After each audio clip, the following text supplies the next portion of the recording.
Hello and welcome with one more sentence correction questions. No, actually, it's a definition of subject verb agreement. I'm Hassan Raja. So, here we go. What is the topic of the day today? We have to talk about some basics of subject verb agreement. All right. So, generally, the question is what is subject and verb agreement actually? So, singular subject, singular verb, plural subject, plural verb. That's called subject verb agreement. First, we have to understand what is subject. Subject means doer of sentence. And what is verb? Movement that takes time and energy. We know that any action word like look, play, learn, teach, pray, talk. So when we add who with look, play, learn, teach, pray, talk, whatever answer comes, that's called subject. By the way, this is very simple. In Gmat, actually, we have little different ideas about it, and we have to understand differently. So, to understand subject and verb, first we should take a look of verbs. In general, the verbs are notice, purchase, invite, order, force, demand, etc. Here, these verbs are present simple plural verb. Remember, notice, purchase, invite, order, force, demand. These are what? These are present simple plural verb. All right. Now, notices, purchases, invites, orders, forces, demands. Look, everywhere S, ES, S, S, E, S, S. So what it is, when we add S with verb, it becomes singular. In case of noun, without S, it is singular. In case of verb, with S, it's a singular. So there's a difference. Now, we have another type of verbs like to, notice, to purchase, to invite, to order, to force, to demand. That's called verb infinitive. Later, we will talk about what it is: noticing, purchasing, inviting, ordering, forcing, demanding. That's called gerund or present participle. Noticed, purchased, invited, ordered, forced, demanded. That's called past participle or perfect participle. Point should be noted: these three, to plus verb, that's called to notice, to plus notice plus ing, that's called gerund or participle, notice plus ed or d, that's called past participle.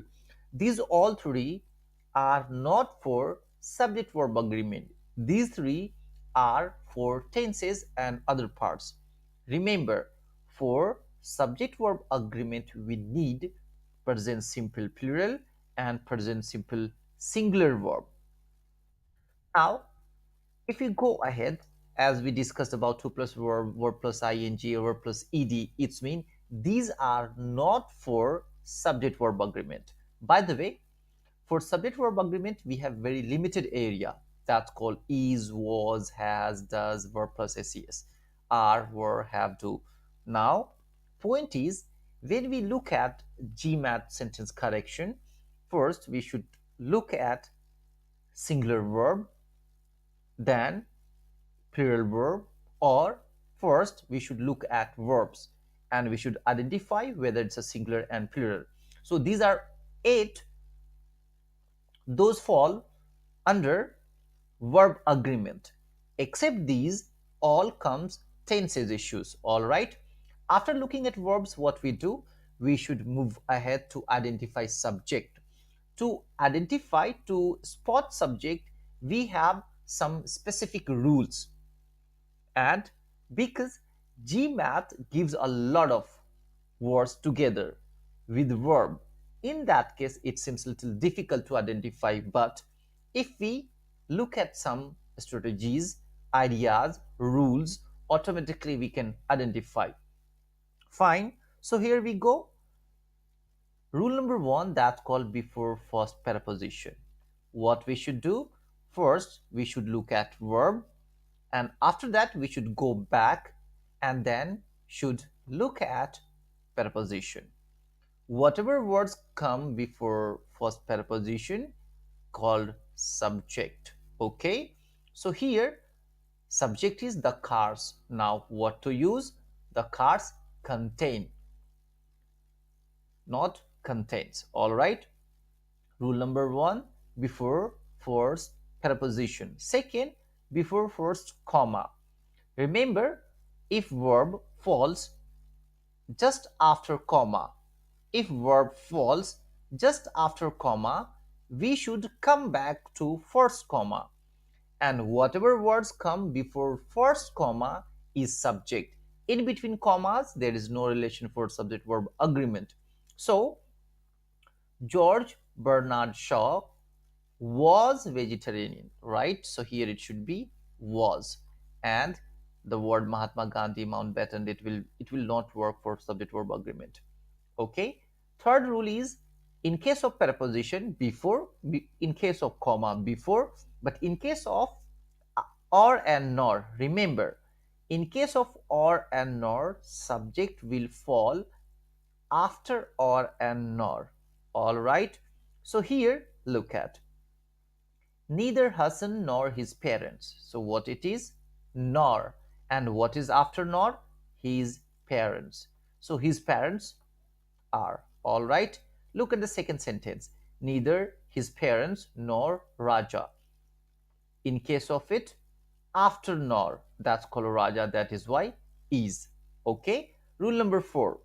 After apostrophe. It's mean what we have to do, we have to look at verb first. So we have verb has and have, right? If you go back, that we find this is preposition. Before preposition we have Hassan's friend, and this is apostrophe. That is why friends will be subject and we will go with have. I repeat, rule of preposition, that's a fixed rule, and after that it changes. We can see here, in case of apostrophe we should not go back but after apostrophe, and in case of preposition that we should go before first preposition. All right, I repeat, first verb, go back, look at preposition, before preposition look at what type of words are. If it is with apostrophe, we should go with after apostrophe. That's why this is friend subject, and have will be correct one. Let's look some other parts. Here, the major areas of medicine in which lasers are effective is, we found verb first. Now, as per rule, we should go back. Why not are? Because it is not underlined. By the way, here just lasers are, it's a clause, that's why there is no problem to identify, right? But here for is, effective is not subject. It's mean is a part of error. So what we should do, we should go back to identify preposition, preposition, preposition. So this is first preposition. All right, it's mean before preposition, this is areas. So areas are, that is why is incorrect. Did you get the rule? It's mean verb first preposition. Look at the second sentence. It says, a recent national study of public schools shows that there are now one microcomputer. Remember, very important. Any sentence starts with there or here. All right. In that case, the subject can be identified after verb. Remember, in case of there and here, we should look at what falls after verb. So this is our verb, and after verb, this is one computer. All right. So this is our subject. That's why it should be is. Remember, here preposition will not, rule of preposition will not be followed.